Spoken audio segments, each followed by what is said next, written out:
গভীর রাতে যদি আপনার ঘুম ভেঙে যায়, আপনি আল্লাহ তাআলা দুইটা নাম করবেন, আপনার ভাগ্য বদলে যাবে ইনশাআল্লাহ।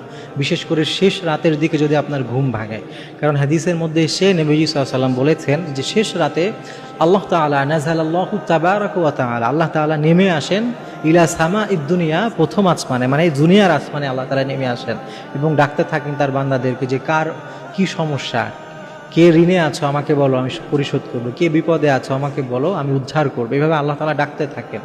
তো ওই সময় যদি হঠাৎ আপনার ঘুম ভেঙে যায়, তাহলে হতে পারে যে এটা আপনার জন্য খুবই কল্যাণকর একটা বিষয়। তো আপনি সাথে সাথে ওই সময় উজু করে আপনি নামাজ পড়বেন, আল্লাহর কাছে দোয়া করবেন, এটা করতে পারেন। আর যদি এটা সম্ভব না হয়, অন্তত পক্ষে আল্লাহ তাআলা দুইটা নাম পড়তে আপনি কখনো ভুলবেন না। তার মধ্যে একটা হচ্ছে ইয়া রাজ্জাক, বেশি বেশি করে ওই ঘুম ভেঙে গেলে রাতের বেলা আপনি পড়তে থাকবেন ইয়া রাজ্জাক। রাজ্জাক মানে হচ্ছে রিজিক দাতা।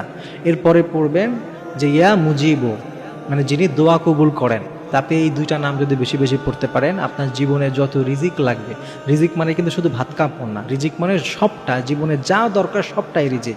হৃদায়ত দরকার, ঈমান দরকার, সুস্বাস্থ্য দরকার, সব কিছু রিজিকের মধ্যে। এজন্যে ইয়া রাজ্জাকু বেশি বেশি পড়বেন। আর ইয়া মুজিব মানে যিনি দোয়া কবুল করেন। এই দুইটা নাম বেশি বেশি পড়বেন ইনশাআল্লাহ।